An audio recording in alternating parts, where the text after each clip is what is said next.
Hello, everybody. This is Jason with another episode of the Inked Up Runner.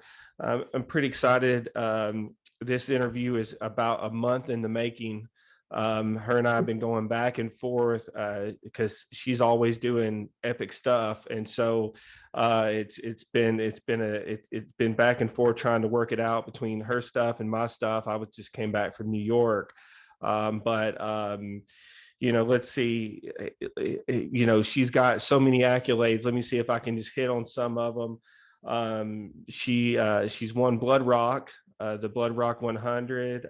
She podiumed at Umstead. I think she came in third there. And then most recently, she came in second at Cruel Jewel, I think to probably Liz Canty, which is one hard ass race. And then on top of that, she has some FKTs. She owns the FKT for the Mountains to Sea Trail, as well as most recently the Benton Mackaye Trail, which is some pretty awesome stuff. And on top of that, she, in my opinion, her greatest accomplishment is hiking the AT. I think she did that in 2019. And so after all that, you get to learn I'm talking with Tara Dower. So thank you for joining me, Tara. I really appreciate it. Yeah, thank you for having me on. So there's a lot to unpack here. I was telling her before I hit the record button, I just recently started hiking, and so I'm a hiking geeking out on hiking stuff now. But so let's get started on all this. Have you always been an outdoorsy person? Yeah, I mean, I grew up, my parents were pretty into hiking. I wouldn't say it was like an abundant amount. We would go out though as a family and hike, and growing up, like knowing my friends, like my other friends, they didn't really do that with their family, but it wasn't like we were outdoorsy, like overly outdoorsy.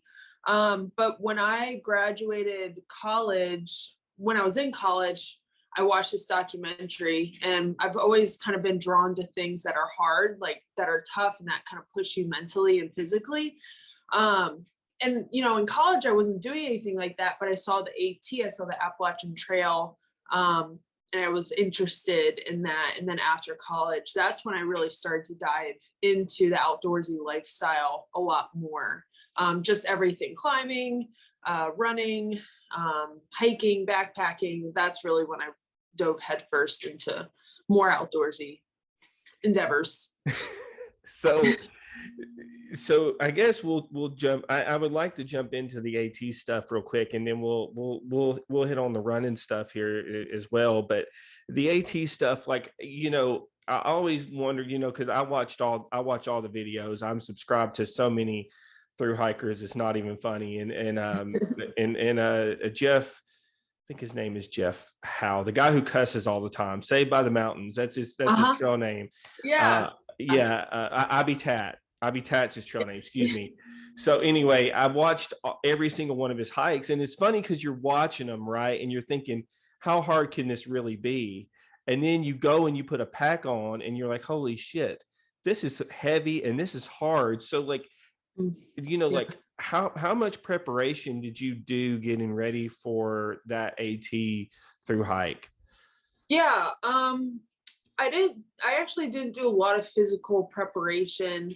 It was me and my husband that actually completed it together in 2019. And we went on one shakedown hike. I had been backpacking, like doing like regular backpacking trips before. I think his first big one, like his first, I guess, was it your second? I think it was his second backpacking trip or third, was the Appalachian Trail, like going on a thru hike. But physically, like I didn't really prepare at all. And we were carrying a lot of weight, and we did not have ultralight packs. We didn't have a lot of money to spend on it. So we ended up starting out with like 40 pounds each. Holy cow. I know. So it was pretty tough. And he actually got a little overuse injury, but we kept going. We got some stretches and everything. But I would really recommend people to do some physical preparation beforehand and, shake down your pack a little more. Yeah, because I think you don't realize that, because like a buddy of mine and went out and we did a backpacking trip out in the Savage Gulf area, which is a very tough, technically challenging trail here in Middle Mhm. Tennessee. And it literally beat the hell out of us because it Mhm. was extremely technical, bouldering and stuff like that. And and I went out because I watched a lot of the videos, and I didn't have the money to go all the way ultralight, but I went ultralight on the pack. I got the hyperlight pack, but my pack still ended up weighing like over 30 pounds, which is Mhm. like a lot, right? It Yeah. was a lot to me. And but we just recently hiked to the top of Gregory Bald in the Mhm. Smokies, and I think I got it underneath. I think it got down to like 26 pounds, which Oh was wow. way easier than the original 30 pounds. So did you guys, as you progressed along the AT, did you thin things out, or did you just continue to carry a lot of weight? Yeah, I mean, it wasn't kind of a yeah, throughout we kind of dropped weight, but really when we got to Hot Springs, we kind of had enough. We were like, we really need that was 270 miles in. We were like, all right, we really need to like make this an effort to get our weight down. It's again, it's really tough. And so there we really like trimmed some things down. We got a new water filter system that cut down a lot of weight. We just we were wanting to spend a little more money to get a little lighter. And then actually, I mean, when you go through the seasons, we had our winter bag, we had our winter base layers just to stay warm, especially going through the Smokies Mm-hmm. in April, March, it's going to get really cold. So we wanted to keep all those summer layers throughout. And glad we did because after Hot Springs, it was pretty cold, but we kept them through, I don't know, it was probably like May.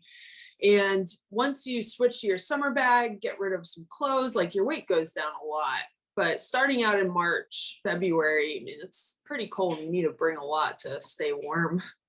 Oh, absolutely. It's such a difference once you get into the elevation, because I've told the story a couple of times, but I had some friends that was running Scar, and it was funny because we were at the base down in Cherokee, and it was cooler down there, but it wasn't real cold. And then by the time we got up to Klingman's Dome to meet our friends, it was sleeting because of the huge temperature drop between getting up that high. So I guess obviously you completed it. Did you guys have any major issues that really hurt you or set you back while you were doing that? No, not really any major issues. The one I had mentioned before was Jonathan, my husband. He had an overuse injury. He had a tight, uh, tight IT band. He's over there playing video games, and he's just making sure I'm keeping honest to the story. But yeah, he had a tight IT band, and if anyone's ever had that issue, it is very painful. But Mm-hmm. with a couple stretches, it just goes away. It's pretty crazy, like how painful it is, and how like a simple stretch can just alleviate it. So besides that, we didn't really have any huge issues. Energy levels kind of shift, and you become pretty tired and during the hike. But other than that, everything went pretty smoothly. We had a great time. That's awesome. Well, congratulations on that. That's awesome. So Thank you. that's a huge accomplishment there. So for you said you'd already you've always done some running and some hiking and whatnot. When did you decide you wanted to really jump into running, like the big ultra races? Did you do what most people do with the running, where you started out kind of in some lower distances and build yourself up, or did you just jump right in and start tackling some of these tougher distances? Yeah, as far as the ultra running, like the ultra marathon distance, anything over that 26 miles, I had done the FKT on the Mountains to Sea Trail first. And I thought after that, I'm always constantly thinking once I'm doing these hard things, like maybe if it's really hard, a couple weeks later, if it's not that hard, like a days later, I'm always next couple of days, I'm thinking like, what can I do next? What's my next challenge? I always need to be challenging myself. That's how I stay happy, I guess. Just always challenging myself. So after the MST, I had a goal of running 100 miles and doing a 100-mile ultra marathon. And I did start out slow, but it was 2020. So a lot of the races I was signed up for were getting canceled. And the first one I actually did was during the summer. I finished the MST in September, and then I did my first ultra in September, and that was a marathon. Then I did 50 miles, and then I jumped to 100 miles. And so, and it looks like, just, looking at your ultra sign up, it looks like a couple of those races were out in California. Were you out in California then, or were you just out there and just decided, hey, I want to run some races? Yeah. So Jonathan's in the military, and we were based in San Diego at that time. And there was the LA area, San Diego area has great races, great race directors. I was really thankful to start out over there because there's just a lot of support for that community. There is a lot on the East Coast, but it was a really good start to the running community was starting in California. And so your first 50 miler, you won, and you were second overall. So you came out of the gate pretty much just ripping it up. And I guess,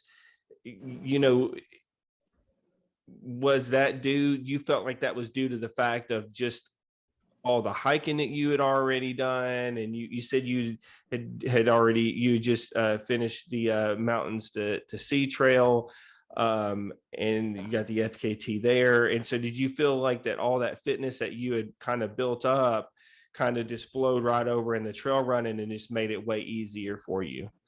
Yeah, I think that it did. I had been I ran cross country in high school and was pretty good in that. So I knew I had like some skill, and like I am also a super competitive person. Like it's all in my head too. I don't like verbalize it, I think, but like I am very competitive. So I would just say, like, if I'm going out in a race, I'm giving it everything that I have.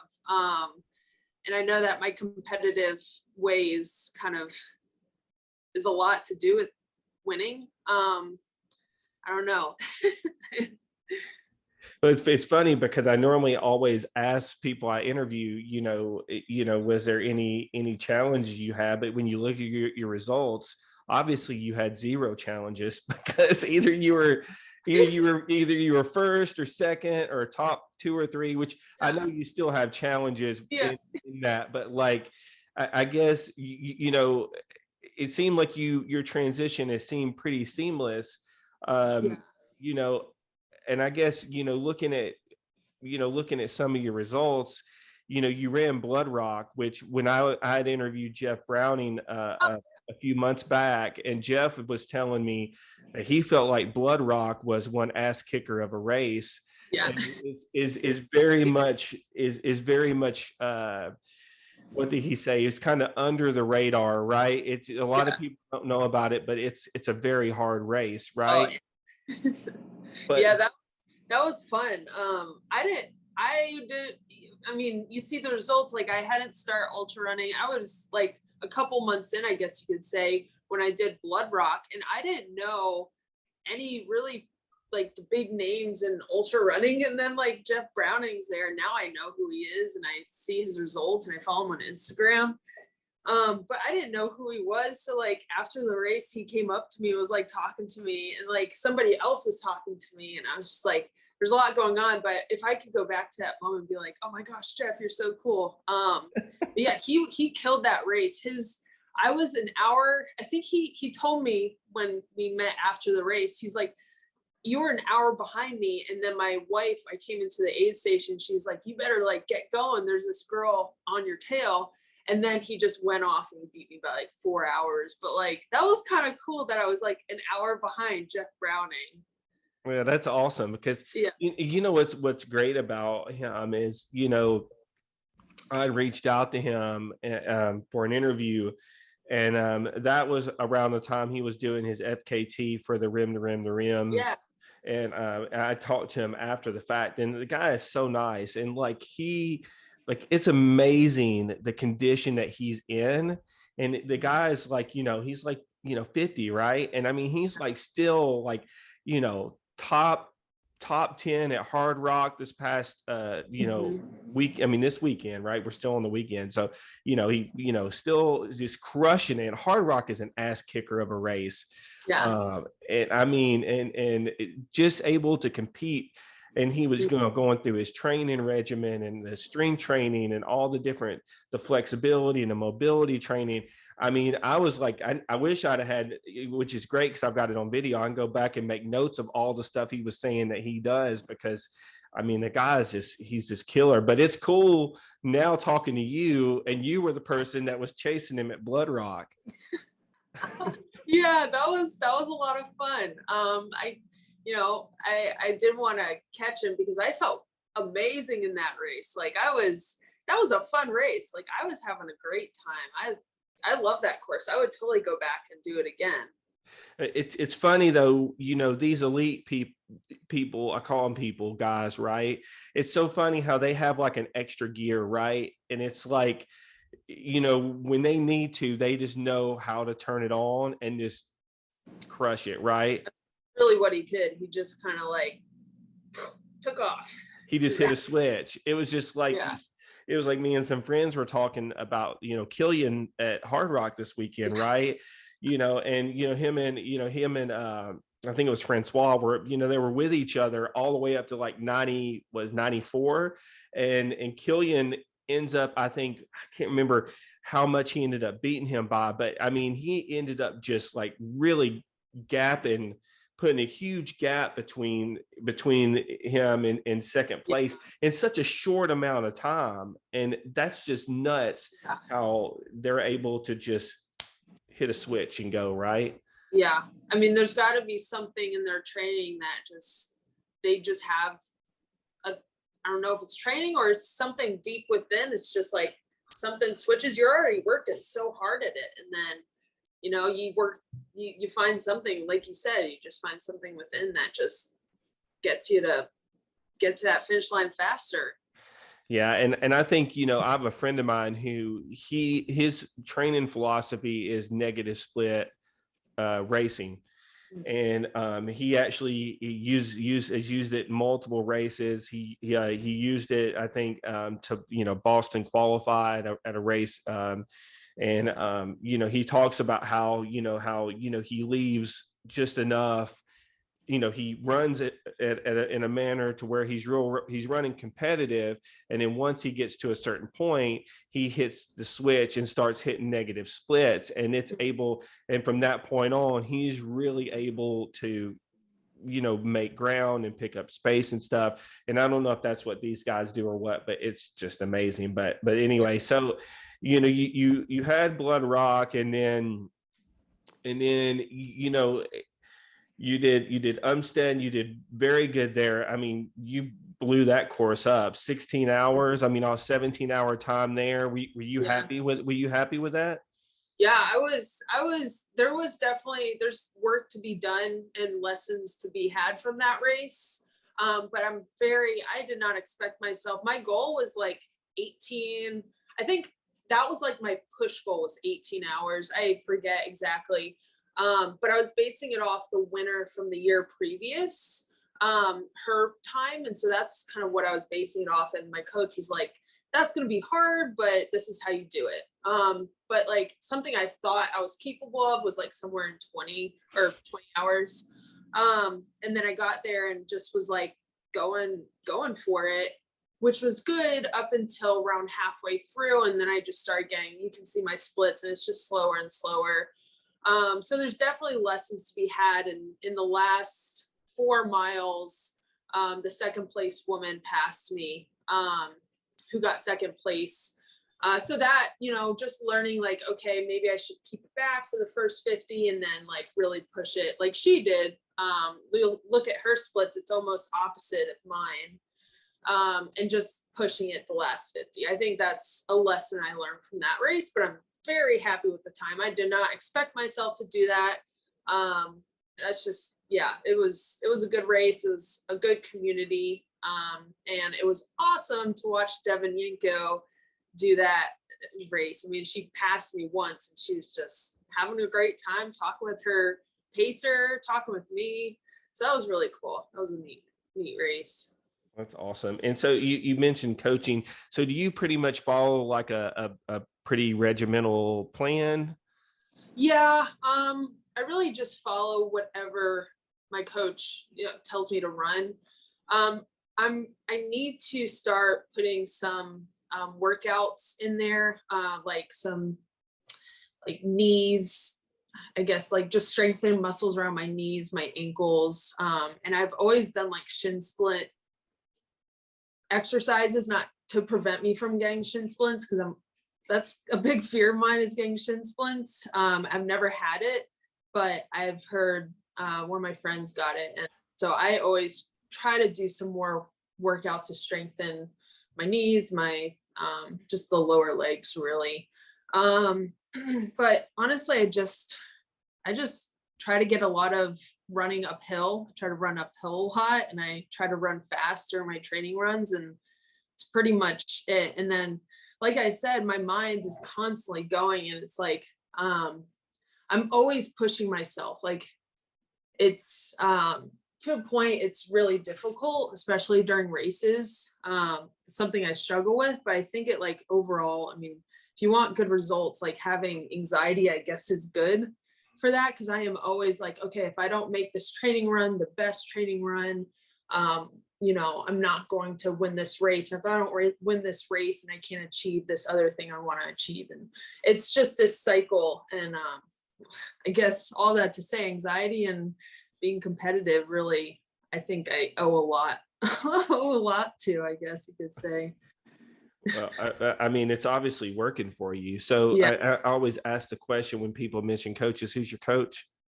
It's Carl Meltzer, The speed goat. the speed goat. Yeah, he's a great coach. I mean, I say this a lot to people, but I just like how simple he is.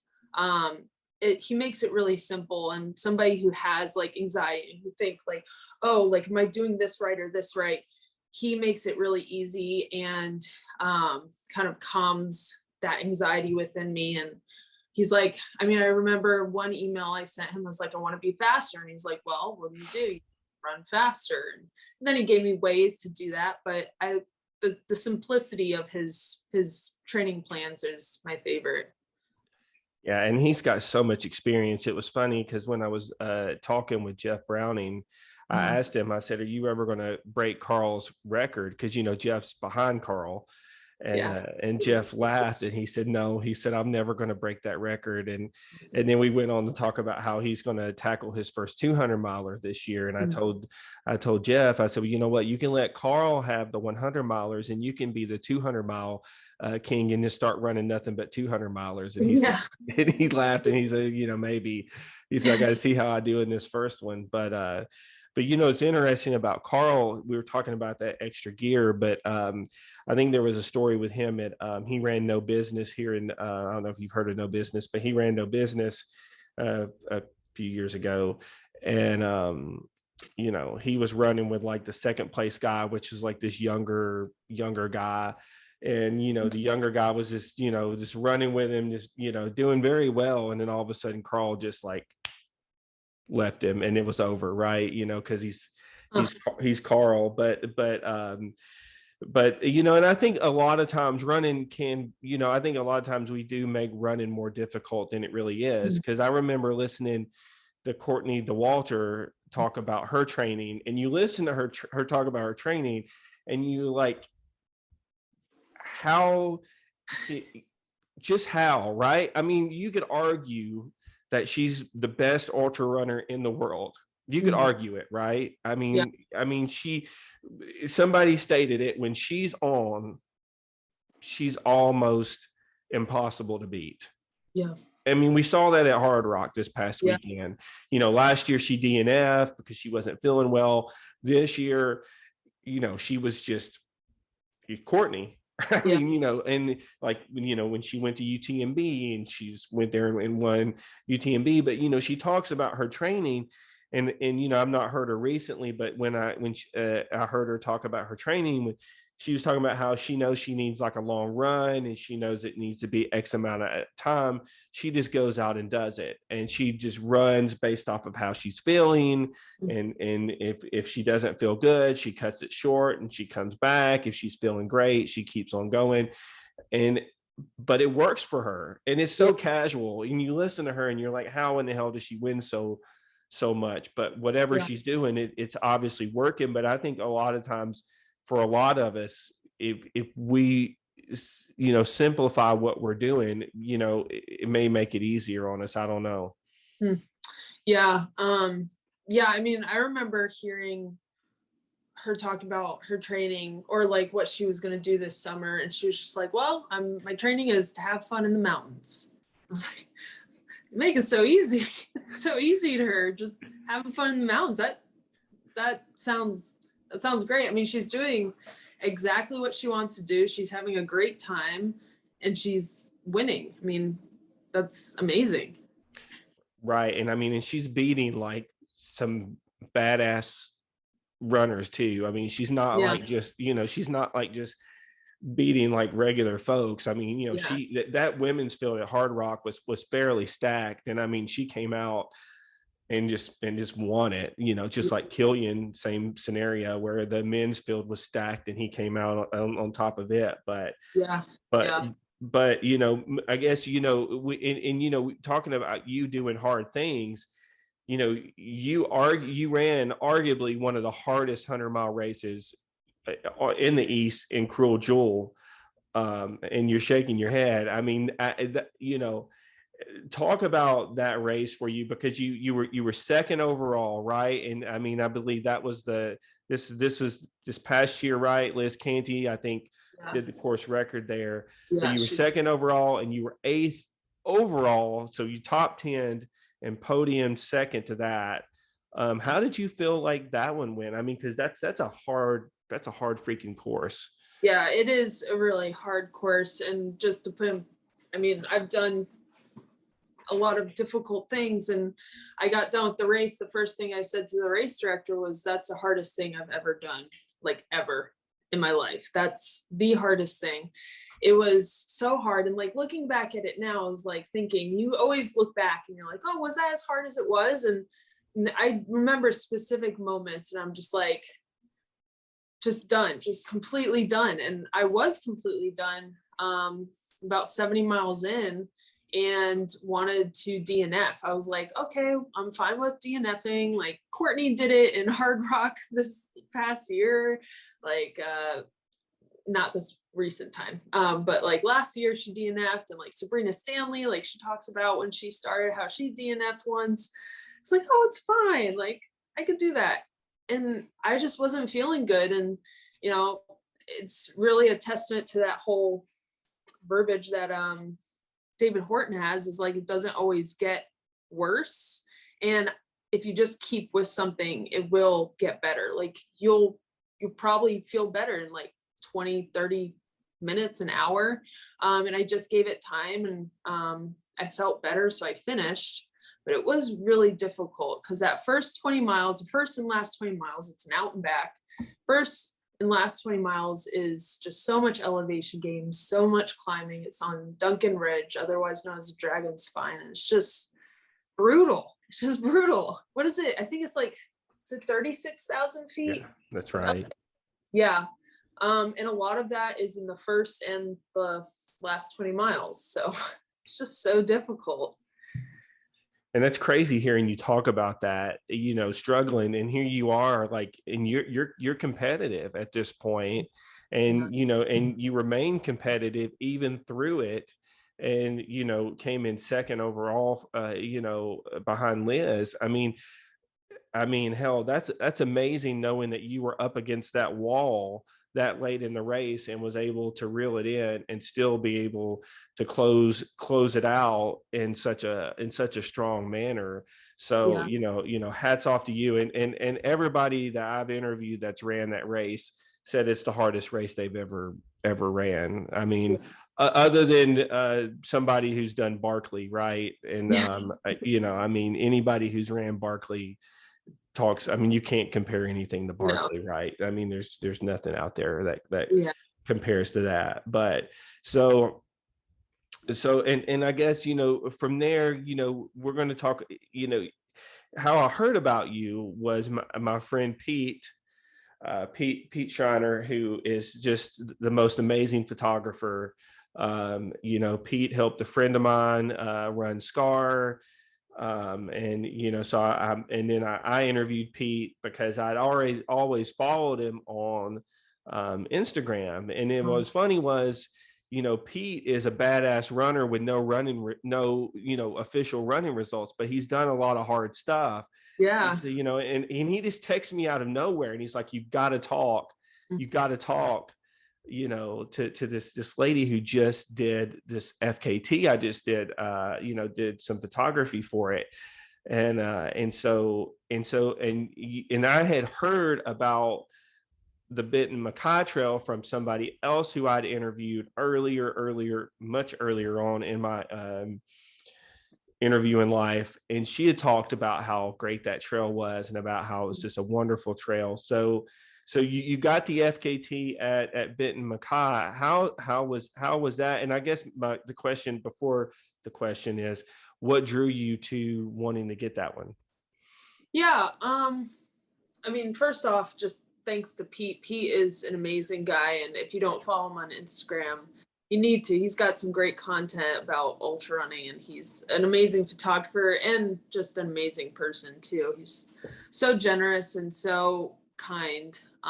One of the most kind people that I know. But so I really do appreciate him connecting us. This has been great. But the Benton Mackaye, it there's these things that just pop in my head, and then I get like obsessed with it, and I can't get out of my head until I've completed it, really. And that's how the Benton Mackaye was. It was just, I had done the Mountains of Sea Trail, and I was looking for the next one, and I was just looking around and found the Benton Mackaye, and then just was obsessing over like the stats, who was doing it. And then in April of, what was that, 2021, last April, my friend now, Hunter, he set the overall record on it, being supported. And I was like, oh, that's a really good time. So I went out and attempted to beat his record in October, but actually didn't complete it. And then, went back this past June and did it. But I would say, long story short, it was just like, I just obsess over these trails and obsess over stats and running stats and who's doing it, who's not doing it. It's not who's not doing it, but who's doing it. So it took you what was it, close to 5 days, 4 days, 21 hours? Is that around the time? Yep. I think Yeah. is about right. So when you do these longer FKTs, because like when I interviewed Corey Waltreen and he was talking about his Pinhoti FKT, and him and I was running Swanee, we were talking about it then as well. But when he was talking about it, when you do these supported ones, are you just sleeping on the trail? How are you doing these multi-day? How do you do the logistics of something of this nature? Yeah. Well, so for a supported effort, I try to make it back to the car or to the van. I have a camper van. I try to make it back to the van because I know I'm going to get solid sleep there. I'm going to get food. I'm going to be sent off the next day feeling great. So I try to always make it to the van. But there are times where I really, really need just some shut eye. So, usually it's with a pacer. My friend Liz was pacing me through a 30-mile stretch without any support. And she would just time me for a 2-minute dirt nap is what we called it. So sometimes I would just nap right on the trail for 2 minutes, and that was enough to, like, you know, rejuvenate my mind. And I was kind of up and ready to go. Kind of like what Courtney, that 1 minute, that famous 1 minute nap that she took, that kind of like, you know, rejuvenated her for the entire race. It's very similar to that. But really the logistics are, you just meet your support at whatever trailhead there is, and they load up your pack for however many miles you'll be out there without any support, and then, you know, keep doing that until you're finished. Did you, I guess, obviously, you know, you've got a couple of these, so you know what you're doing. Did you, I guess, look at other people's formula for success on how they did it? I know Carl, when he had his AT FKT, I watched the whole movie on him. Yeah. It seemed like he had a very similar formula to what you're talking about, how he would have meeting points and stuff like that. Yeah. I guess you probably did some homework in how to do this successfully, right? Yeah. And, you know, when I did the Mountains of Sea Trail, which was significantly longer, it's 1,175 miles, really didn't know what I was getting myself into. I winged it, and me and my crew were just out there learning together. And that was, looking back at that, I was like, I don't know how I survived that thing. So like I did learn a lot of lessons personally from the Mountains of Sea Trail. And then, you know, through Carl, through his advice, and then through Liz, she's done a lot of FKTs as well on the East Coast. She's currently going for the long trail right now. And then also Hunter and I have become really good friends. He held the record before I recently just beat it, but he gave me a lot of advice about the trail and like trailheads and what's safe and where you should sleep and how much you should sleep. So I'm really thankful for really all the people that have done these things and have provided advice, because they don't need to do that. And that's what I love about the FKT community, and I mean, ultra running community, but the FKT community, everyone's just trying to like get that time down. Like, it's not about beating the next person. You're just always trying to offer support just to get, you know, that time down for that trail. Oh, absolutely. And I think that's the great thing just about the trail running community. And it's just everybody is like one, right? I mean, it's just like everybody is together, and there's not that animosity and backbiting as much. You know, it's like you look at the finish line, and all these people are hanging out and talking to each other, right? I mean, at the end of Hard Rock, you know, Killian is pretty much hanging out and talking to all the guys that's finishing behind him. And, you know, everybody, they're all friends, and they're all compete, because at the end of the day, there are going to be days where Killian's going to win, and there's going to be days where he's going to lose. There's going to be days where, Jeff may win. And it's just great, because, you know, it's just, everybody has their day. And it's great that everybody comes together and celebrates each other. So yeah, for sure. And so, you know, I guess you've got the Benton Mackaye behind you, you've gotten Crow Jewel behind you. Because it seems like you're just getting started. I mean, you know, in all this, and you're been highly successful. What are some of your goals? I mean, what are your, you know, I mean, are you wanting to get in the Western States? You know, you want to get into Hard Rock, you know, Leadville, you know, UTMB, you know, what are your goals? Yeah. I have a lot of goals. I really enjoy running. I talk about being anxious, but really, like, I've learned so much from ultra running, and I really enjoy being out there. I love the races. Like, I get so excited starting a race. It's just like so fun. I enjoy it so much. So like, my goal is to, you know, in the end, be like paid to do races, to, you know, have a race paid for, have travel paid for, because it isn't super cheap. It is a very simple sport. Like, really all I need is shoes, and I'm good to go. But it is expensive getting there, and, supporting your crew as well. If you want a solid crew, shout out to my mom, who is the best main crew member that I could ask for. But, you want to provide these things for people who are spending a weekend out there. So I would say my goal is to continue racing as much as possible, just racing, but, eventually having a race paid for would be huge. And, if I never had that happen, I would continue to race and enjoy the sport. Cause it's so great. I mean, we just talked about the community. I have met so many great people out there at races. Like every single race, I'm making a friend that I can see myself, being friends with for a very long time. And I just want to continue racing. And I think as far as races go, FKTs, I'm, always looking for the next one. Me and my friend Liz are, just playing with the idea of doing a couple next year together.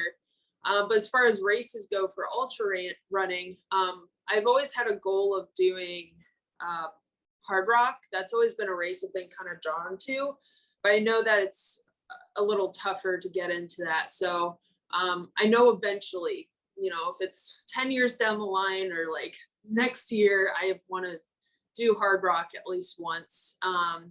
Western States would be a lot of fun. And then UTMB would be great. But I would say hard rock and then doing a 250-mile race are like what I want to do. It doesn't have to be a specific one. Cocodona has been on my radar. I love Arizona, and to be able to tour the state while running would just be incredible. I'd say those are the two races that I want to do. Just a 250 miler and then hard rock eventually. Well, there's plenty of, it's funny because now there's plenty of 200-mile races out there. You've got Cocodona, you got Moab, you got Tahoe, you got, when it was funny because I've interviewed several people who have went out and done Cocodona, but Peter Mortimer, he's out there in Arizona, and he came in second, not this year, but last year. And it's funny because I asked him, I'm like, are you going to go back out and try to win it? And he's like, no, I'm good. He's like, I got my fill of it. And he goes, and it's funny because he recently had just won the Hurt 100 too in Hawaii. And wow. And so it's funny because I was talking to him about it, and I was asking him how he picks his races, and he was talking about how he normally doesn't like to race the same race again. Like he runs it and he's done with it, and he likes to move on to something else. And I thought it was interesting that he had that mindset, but he just crushed Cocodona. But he was talking about how it is such a great course, and it's such a great race. And so and then there's a couple local folks here that's went out and attempted it and said it's a great atmosphere and whatnot. But that's exciting, and you could definitely do it. I mean, you've got the pedigree to do it. I mean, hell, you've accomplished so much already. I mean, I think you could easily go out and run one of these races and knock it out and be successful at it. So that's exciting. So, but it's just a lot of fun to be out there, and the community is great. And I would say winning is fun, but I would say the thing I enjoy the most probably is the community and just the atmosphere. It's just so live and so exciting to be out there at a 100-mile race. Oh, it's the community is just wonderful. When I started doing this, I was just, because I am a mid to backpack runner. I'm not fast at all. I'm not really, my accolades are extremely small. But when I started doing this, I was talking to a lot of local people, and then all of a sudden, I started talking to some people who had, who were more notable, like, Corey Waltering, and then I got to meet Jeff Browning, and then I got to talk to Taggart Van Etten. And so, it's great because the community, whether you're talking to a local runner or you're talking to Jeff Browning, they're exactly the same, and they treat you exactly the same. And it's just amazing how wonderful everyone is, regardless of how successful they are. There's no egos, right? You don't Yeah. see, there's no egos that you run into in meeting any of these people, and it's just such a wonderful community. So that's awesome. So anyway, I hope to see you signed up for, where you can get in the Cocodona, Yeah. or get you in the States, or one of these other tough ones. But Yeah, I mean, there's so many that I'm looking at for next year. Just so many fun races. I look on ultra sign up. It's hard for me to get up on an ultra sign up and like not want to just sign up for everything. Everything looks so fun, and I love the aspect of these races when you can just tour a new place like Alabama. Who would have thought Blood Rock? I would be in Alabama running a really difficult race, but it was a great time. So I hope to be out there doing a lot of races next year.